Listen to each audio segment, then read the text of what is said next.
Hello, everybody. My name is Kyle Curtin, and I'm the host of the 327 Mud podcast. In this series, I'll be speaking with uniquely qualified sustainability professionals about their career path, work, and topics regarding consumption and the environment. Today, we'll be speaking with Trey Menville. Trey is a manager in the Mastercard corporate sustainability team that functions in partnership with the Mastercard Center for Inclusive Growth. He works in corporate sustainability, ESG strategy, and reporting, and his responsibilities include ESG strategy development, implementation, and reporting. He has nearly 6 years of sustainability experience at Mastercard and actually started as an intern in 2018. Trey received his bachelor's in political economy from Tulane University and is also currently pursuing his master's in sustainability management at Columbia University. I met Trey last semester in our water governance class, and now we're taking consumerism and sustainability together. I always enjoy Trey's contributions in class discussions as he brings practical knowledge and personal experience to our lessons. Today, we'll be speaking about Trey's path to becoming a sustainability manager at Mastercard and explore his opinions regarding consumption, sustainability, and credit cards. Just as a quick disclaimer, Trey's words in this conversation do not necessarily reflect that of Mastercard. So without further ado, let's get started. Trey, thank you very much for being with us here today. I'm looking forward to our conversation. Yeah, thanks for the invitation, Kyle. Really, really happy to be here. Sweet. So just to get started, in your words, could you explain your current position at Mastercard and what your main responsibilities are? Yeah, absolutely. So at Mastercard, I currently sit, as you mentioned in your intro there, in our corporate sustainability function under our chief sustainability officer. And we're actually a small team that oversees a lot of different things. I like to say we're the masters of none, but we contribute to basically, all of the different functions that encompass the three pillars of ESG, environmental, social governance. And so, through that, we get to work with a lot of the awesome teams that are tactically executing on all of these different objectives in this world of ESG, from net zero emissions as an organization to diversity, equity, and inclusion, workforce responsibilities, and other aspects of governance. So we really get to plug in and do a lot of different things and wear a lot of different hats. And our team actually, though, just by sort of happenstance, our team has a lot of climate expertise as well. So there is definitely an environmental and climate focus in the skill sets present on our team, but that's not the only things that we engage on for sure. Yeah, understood. Thank you. And then so what is the Mastercard Center for Inclusive Growth, and how would you describe your role fitting within the larger team, as well as, the sustainability function within the center? Yeah, so the Mastercard Center for Inclusive Growth is a really amazing sort of enterprise. It is a philanthropic outlay. It is a hub that is basically handles all of Mastercard's sort of altruistic and philanthropic opportunities. In essence, it was they also administer what's called the Mastercard Impact Fund, and that was actually born out of the Trump administration era tax cuts. Mastercard made a pretty awesome decision to lay that money out for philanthropic use rather than to take it as an opportunity to for example do a corporate stock buyback or other such activities. So there's actually a $500 million commitment that is actually being dispersed out to grantees and NGOs sort of in the spaces of financial inclusion, digital acceptance, sustainable economic growth, and data for good. And also now we're looking increasingly at the intersection lens of, sort of climate and social justice and sustainable economic development. So it's basically this broader organization. We actually report into the president of the Center for Inclusive Growth, Shamina Singh. That's who our chief sustainability officer, Ellen Jakowski, reports into. Our team isn't technically part of the center, but we work hand in hand with them because they have such wide ranging and over a decade of expertise in matters like financial inclusion and sustainable economic growth. So they're a big part of Mastercard's operations in that space. Yeah, definitely. Thank you for that information. And so what kind of personal experiences led you into deciding that this was the path that you wanted to take? Yeah, it's actually a funny story. I was in undergrad and I was double majoring in the Tulane Business School, and I ended up, as you mentioned earlier, not graduating in those fields. I decided to take a broad semester. And in that, I was just doing some investigation. And I was in Amsterdam and I found out that there was a conference in Brussels called 8X, which is a sort of, I think there's semi-annual 8X conferences that basically showcase the intersection of public and private partnerships for basically humanitarian aid and other sort of sustainable development functions and crisis functions. And there was a Mastercard representative who was slated to speak there. Actually, at the time, she worked in the Center for Inclusive Growth. And that was sort of when the light bulb first kind of turned on for me that there actually was an intersection between private and private sort of and public purpose, like sort of that there's an intersection there of altruism. And that led me to continue to investigate. And I found this internship that you also mentioned that was in the then nascent Mastercard environmental sustainability team, which is actually separate from the team I sit on now. But at the time, they were just starting their program around getting to net zero emissions. And so I got that internship, and it's sort of been a Mastercard story ever since. I've changed roles in the organization 3 times, but always, really with a focus on sustainability and broader corporate social responsibility, and now ESG. Hmm. Yeah, absolutely. Thank you. And then, so how would you describe the pathway or requirements to working in sustainability in larger business, or more specifically in Mastercard? What kind of skills or experiences would you say that people need to have in order to work there? Yeah, it's so interesting, and you and I experience some of this as well in our program. There's so many, professional or young professionals who want to break into this space, who maybe are even coming directly from undergrad or making a career switch. But in terms of what's necessary to work as a sustainability or ESG professional nowadays, I mean, things are getting certainly more competitive, but there's definitely a need to understand, I would say, the minutia of at least one of these subject areas, right? There's a need to understand, for example, the climate science, or the ways in which, for example, greenhouse gas emissions inventories are generated, maintained, and even reduced from an abatement standpoint. So there's a need to be able to dive deep, but then also, when you want to sort of progress that career and move forward, there's a need to also be able to zoom out and see the bigger picture, and the ways in which different stakeholder groups really value and sort of take this information in, and what they get from it. So it's again that building an area of expertise, but then again zooming out, seeing that 30,000-foot view of why this is important and to whom it is important. That's that's about it, the best I can do right now.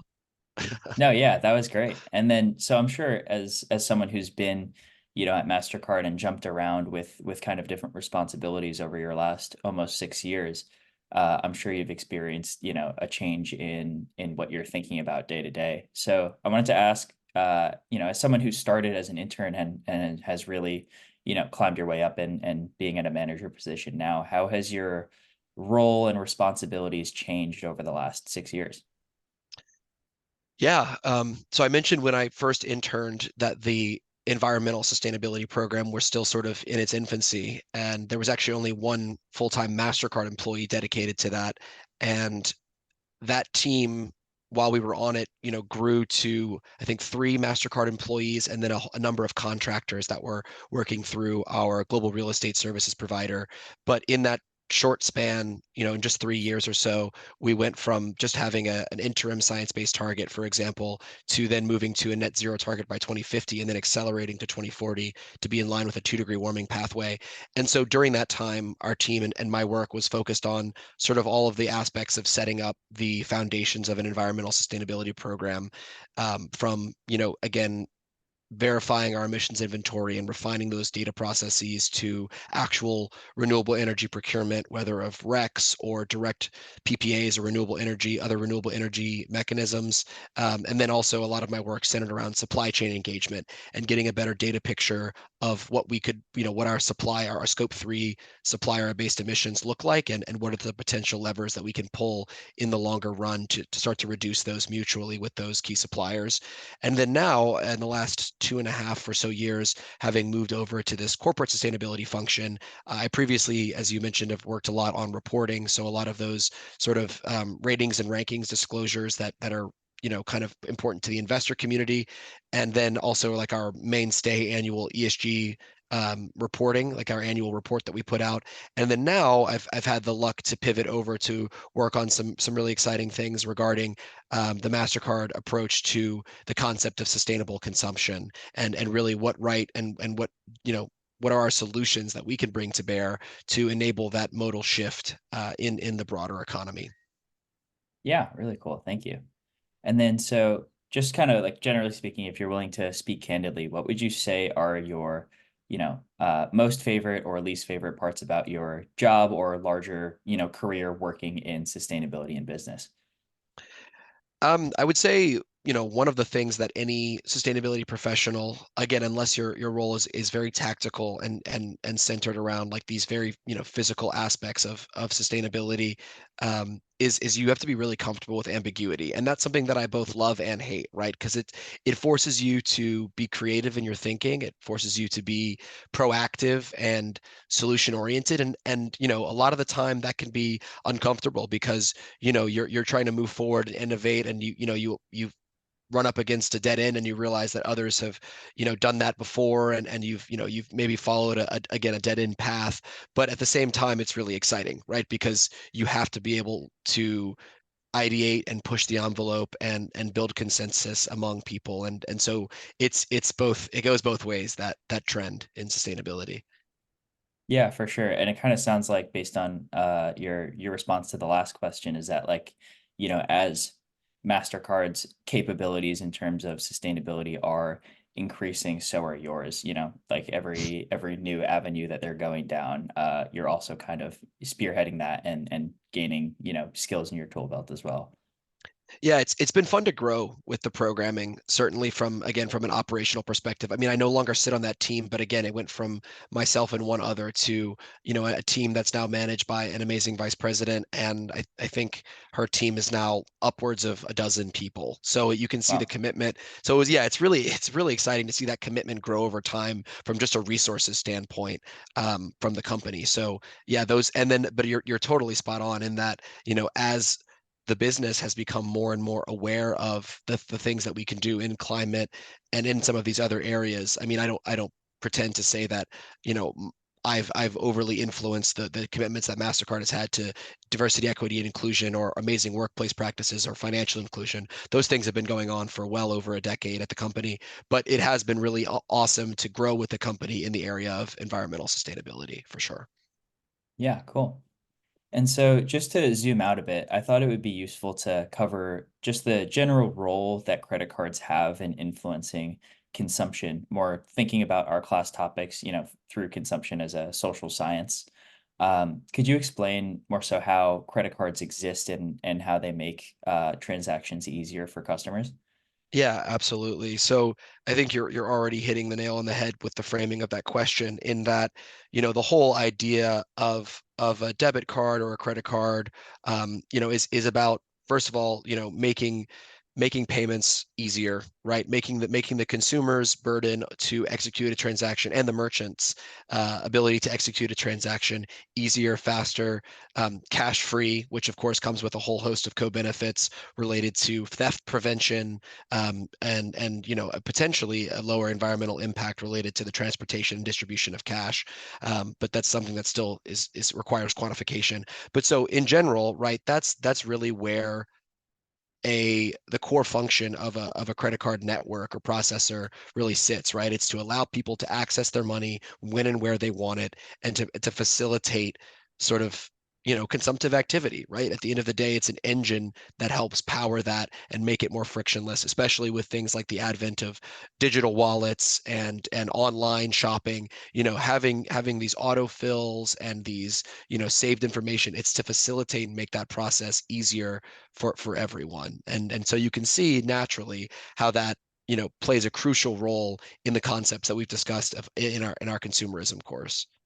hmm Yeah, for sure. And then, so, obviously, like you just said, there's quite a bit of benefits with security and ease of use and things like that.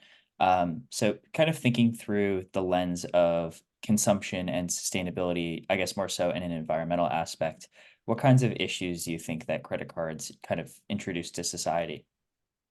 Yeah, I mean it's another really good question. So one thing that should be noted about like the model for a lot of these credit card networks is that, you know, for example, Mastercard and Visa are not lenders, right? They're not like an American Express in which the line of credit is sort of established directly with that company. The models of Mastercard and Visa and some others is that, you know, we're again they are again issuer related to the issuer. They're linked to the bank. The bank is their primary customer, not so much the end user. The end user is the customer of the bank, and then there's a layer there. So, you know, in terms of questions about, you know, the efficacy and other ethical concerns around the extension of lines of credit, that doesn't necessarily fall to companies that are just the network, right? They are just enabling other businesses to conduct their business in the way that they see fit, and those concerns fall to those issuers. So there's that aspect. But the other is I think a bit more related to our conversation today, which is, you know, how does the role of these sort of enablers of consumption, you know, how is that contributing to the topics of climate or to ecosystem, you know, impact, or even, you know, in some regards to the human rights in the supply chains of the various producers of these goods. And I definitely think that's what I'm excited to see in this industry, is that there's a lot more thought and resourcing going to find those answers and answer those questions, as well as to solution around the potential issues there. And that's really exciting to see. Hmm. Yeah, for sure. And so what it kind of sounds like is, we have more recently, I guess, been in the stage of companies and corporations looking kind of internally at their own operations and what that means through a sustainability lens. But it sounds like they're starting to think more extensively about the impact of, let's say, in the example of credit card or transaction enablers, how the impact of the purchases that are being made is, impacting the larger society and environment. Yeah, that's exactly right. It's sort of the sustainability journey for any corporation does seem to say, you know, it's sort of, okay, first get your house in order, right?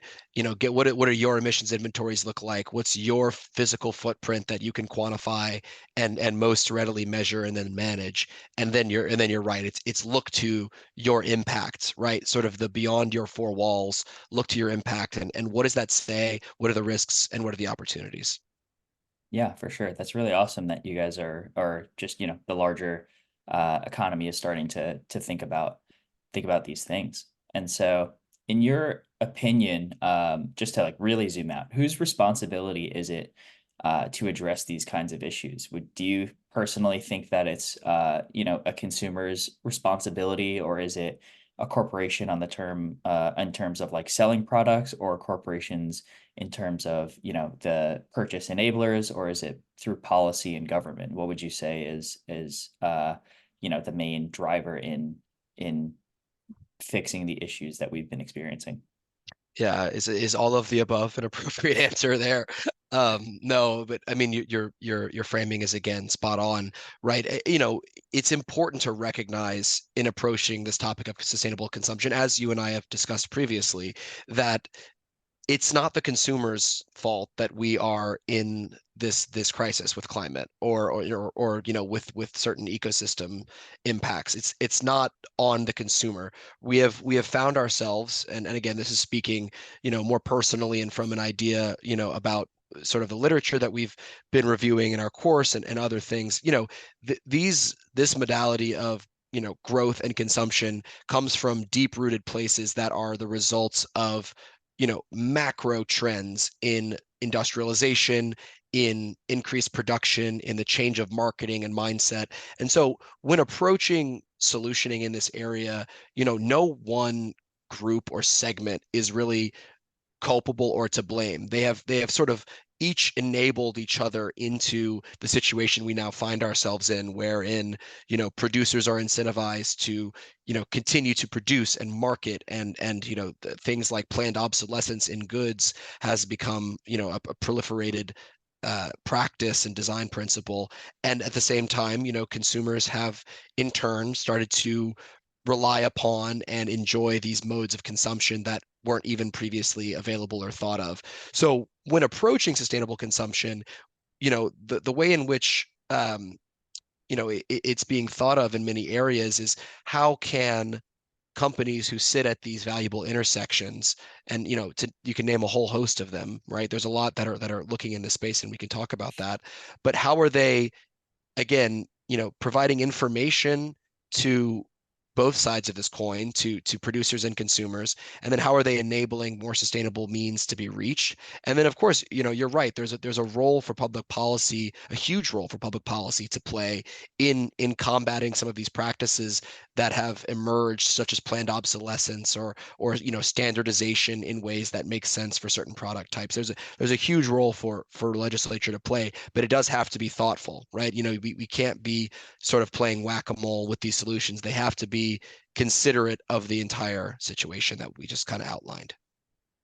Yeah, that's really interesting. The last guest I had on the podcast was a climate scientist, and his opinion was that really there is no change unless the top kind of changes the entire system. And so, his opinion was that consumers, although they can change individual habits and, live their own values, won't really be able to make large scale impact unless, the top really changes the entire system. So it's really interesting to see that, your opinion is that everyone kind of has to work together, and then maybe taking a step further is, trying to change the top from the bottom and being able to perpetuate just productive, progress. Yeah, that's a great way to say it, right? And I think there's a lot of merit to that opinion of your previous guest. I think you're right, though. It's in through the consumer, signals can be sent, right? There can be clear signals sent that people are willing to, example, pay the green premium or consume more consciously, and then therefore that can hopefully spur momentum from the top or from the production side to meet those new values that are being demonstrated by the consumers. So I think a virtuous cycle can be established, but it's definitely a difficult issue. Mhm.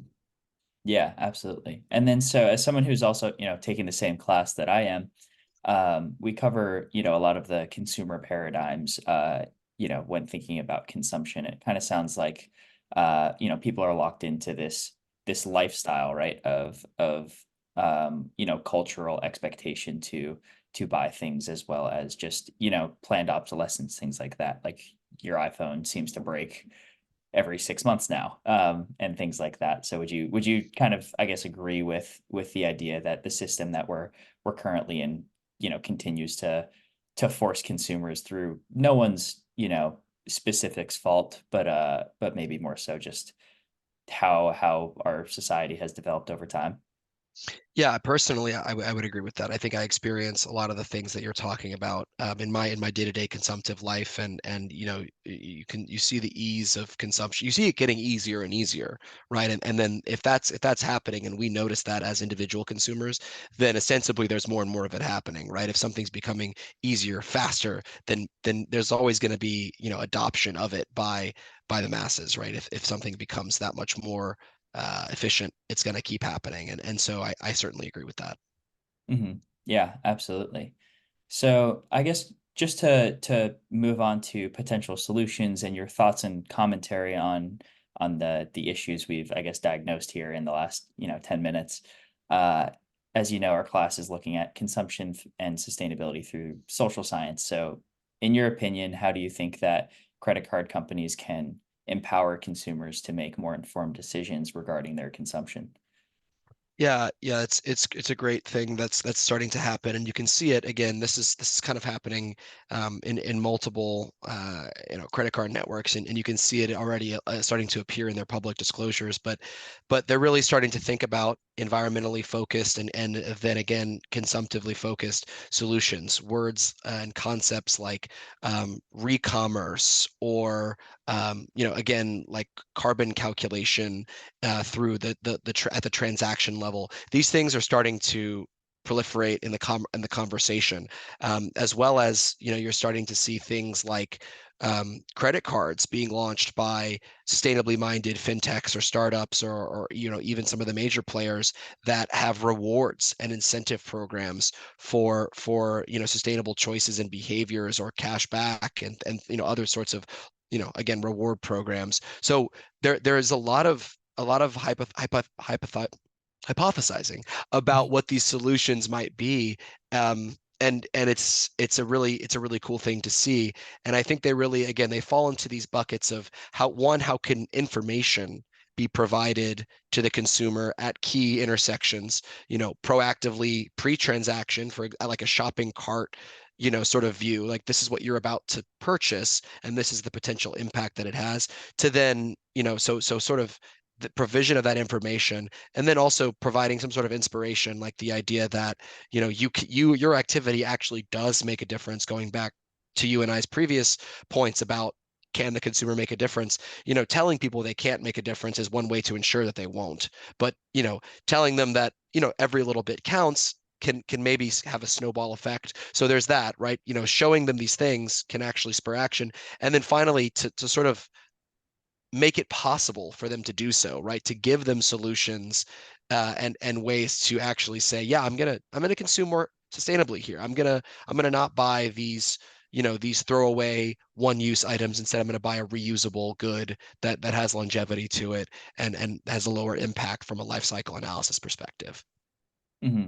Yeah, definitely. I think that makes sense for sure, and beautifully said. I definitely agree that the key to encouraging more mindful consumption is allowing consumers to have the tools and knowledge in order to actually be more mindful about their actions.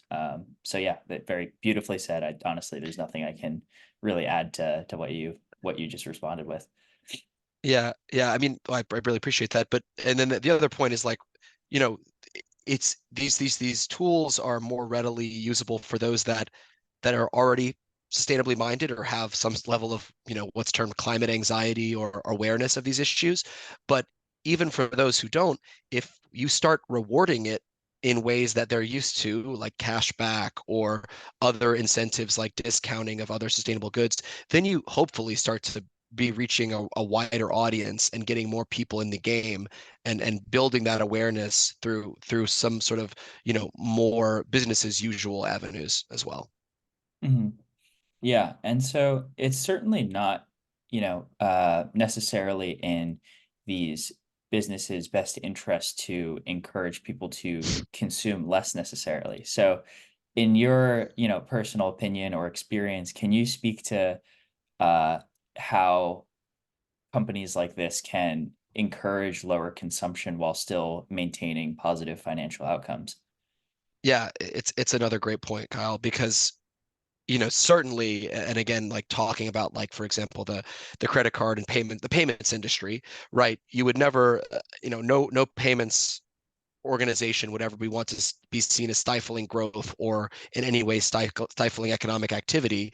And so what it really amounts to is this idea of decoupling, right? We can still have our growth, but we can try to decouple that growth from intense emissions or from adverse impacts to ecology or society. And I think that's really the key differentiation point. And that requires, again, a very careful solutioning because, certainly from a personal standpoint, consuming less is an ultimate answer, right? If you can reduce and reuse, and that is going to be an individual's first line of action on climate from an everyday perspective.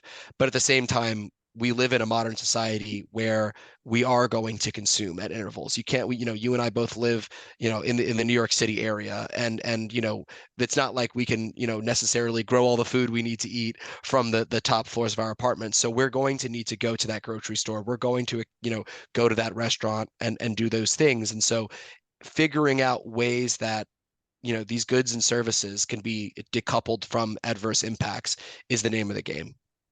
Hmm. Yeah, absolutely. Makes sense.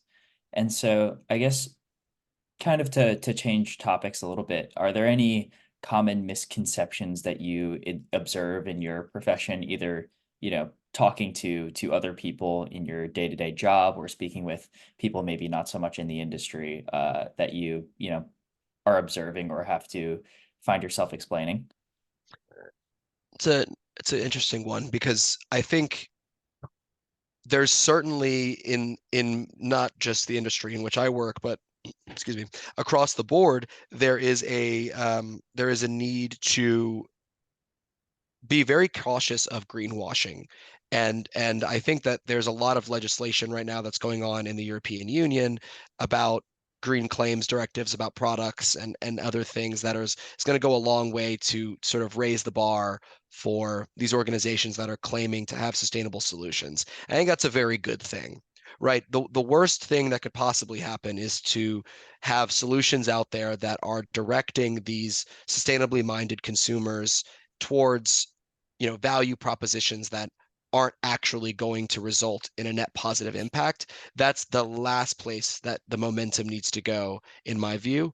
And so I think there's a lot of misconceptions around, what is the right impact and what these things are. And again, that's a function of how complicated these issues are, right? The climate crisis is incredibly complex, and so are the ecological impacts are also very complex, and some of them are at odds, right?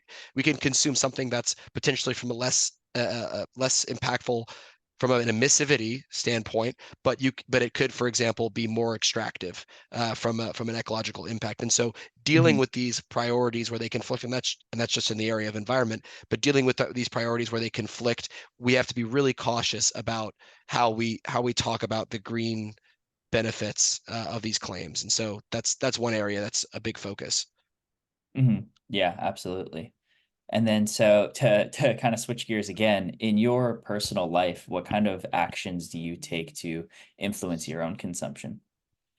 Yeah, I mean, I'm an avid recycler personally, so I try to, there's a lot again with a New York life. There seems to be an inevitable amount of plastic packaging that comes through. One of these things is I really like those some of these providers of takeout options where they afford you a reusable container activity. I really like that.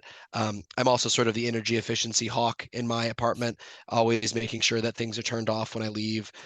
Even though I live with roommates, trying to make sure that their behavior is also, maybe even going into their rooms a little bit when they're not there and making sure things are switched off. But also, more broadly, I myself am I wouldn't say a consumer. I really try to evaluate what I already have when trying to meet a new need, whether it's from a wardrobe perspective or just from goods that I need. And then, of course, New York City also does afford, on the other side of the coin, a lot of activities, I'm sorry, a lot of opportunities that are, you know, really sustainable. I live in the East Village, and there's actually a shop 2 blocks up that is a sustainable sort of refillable shop where you can get sort of solid state shampoo, solid state cleaning products, everything from that to renewable toothbrush, or sorry, renewable wooden toothbrush heads that fit my electric toothbrush, to just different things like that. So again, it's a game of inches at an individual consumer level, but figuring out where you personally can make those impacts is really important. Yeah, absolutely. And so from what it sounds like, it's just really just being more mindful of your actions and also what it is that you're purchasing or consuming is kind of the name of the game for consumers. Yep. Yep. Absolutely. Sweet. Yeah. And so how do you see the relationship between credit card companies or transaction enablers and consumers evolving over the next 5 to 10 years? It kind of sounds like we've um, come to a point where everyone, understands this new reality that we're in, in 2024 and are kind of looking forward to see, okay, so what is it exactly that's going to happen that's going to, put us on the trajectory to survive and kind of fight this situation that we're in. Yeah. Going back to, I think we had talked a little bit about some of this earlier, but you're seeing a lot of momentum in these three different areas, right? You know, Mastercard has out there a consumer carbon calculator for example. And so if a bank chooses to add this solution onto their relationship with the organization, they can actually provide in the same way that a consumer would have, a breakdown of their spend categories from a financial standpoint, though they can also see a summary view of how those same transactions break down from an emissions standpoint. And then there are some options to also contribute to, reforestation projects and of course, might help contribute to, the climate crisis in general from a positive standpoint. So that's one, right? The provision of information. And this one is again like in post, and then the ability to act on that information in a positive way, and also to be more cognizant of the carbon impact that your purchases in certain areas might have. And you're seeing solutions like that being more and more proliferated as well. I've also seen startups, some fintech startups, start to partner with other providers to say, okay, would you like to, sort of in a roundup model, would you like to start contributing a certain amount every transaction, regardless of its impact, to again similar projects that are related to, carbon, combating carbon and sequestering carbon. And so that's one. The other is this rewards aspect. I think there's a big role for these companies to play in rewarding the right behaviors. And I think one thing you and I haven't talked about that's sort of an elephant in the room is defining what those behaviors are is a huge piece. And I think that that's still being worked on. Is that going to be purely emissions, or is there going to be sort of a matching of consumer priorities to, what they want the change that they want to bring about? Is that going to happen as well? But so there's solutioning going on both of these sides, and it's hopefully also going to get more and more proactive. There's a world in which we're going to be able to hopefully see, the potential, the estimated carbon footprint of our shopping cart, in many different iterations, and then be able to make proactive choices rather than have to remember that after the transaction for next time. Hmm. Yeah, absolutely. And so actually I had no idea that Mastercard actually offers the option to calculate emissions of purchases. That's really cool. Um, is that is that a service that kind of is we're hoping to become like standard practice in the future? Yeah, I mean that's personally something I would hope for, is that, in my dream world, right? Personally, I would love for every consumer to have this handy dandy app that's saying like, hey, whoa, this is more than your carbon budget that you've personally selected for yourself for this week, right? You've said I want to only, engage in consumptive activity that results in 10 kilograms of CO2e, right? And then it's like, oh, but you just happened to buy this item, which was, we know is transported around the globe before it gets to you. So maybe wait until next week to buy that Mhm. because it's not in your budget, or no, and these are again just sort of my personal musings, but that's something that I would love to see proliferate and become sort of an everyday part of individuals, consumptive activity. This sort of idea of like a corridor that you're working within that is again tied to things like the lifestyle emissions reports, or is tied to, you know earth overshoot in terms of resources, really tied to the science but made palatable for everyone. Yeah, absolutely. Thank you. And so just to wrap it up a little bit here, what kind of advice would you give to aspiring sustainability professionals or people that want to work at the intersection of business and sustainability? Yeah, I think first, find organizations or a sector that you're either interested in or you want to change. I think both are important, right? One that either aligns with your values, or one that you want to bring closer in alignment with your values, so that you're always still, focused on the mission and aligned with what the organization is doing at its core. I think that's really important because, we all need to believe in what we're doing. Second kind of goes back to what you and I talked about at the beginning, is that, certainly build acumen in an area, right? Really sort of consider yourself to have, or get to a point where you consider yourself to have expertise in one or more areas of this picture. And again, that can be from a sustainable development perspective, that can be from, a totally social lens, and that can be from an environmental lens, across all the different ways that could impact the equation, from again GHG emissions inventories to life cycle assessments to supply chain, you name it. So build that expertise, and then, finally get your foot in the door, find an organization. It's, as Kyle, as I'm sure you're aware, it's a hot industry right now. All these different corporations and businesses are building out their sustainability functions if they don't have one already, in order to catch up with some of these regulations that are starting to come out globally. And so, get your foot in, do that work, and continue to build that expertise, and you'll be well on your way. Yeah, beautifully said. Well, thank you so much. And we're definitely fortunate to have, people as passionate and as skilled and intelligent as you working in the private sector to get these issues solved and push the agenda forward. So thank you for your time. Thank you for what you do. I really appreciated the conversation.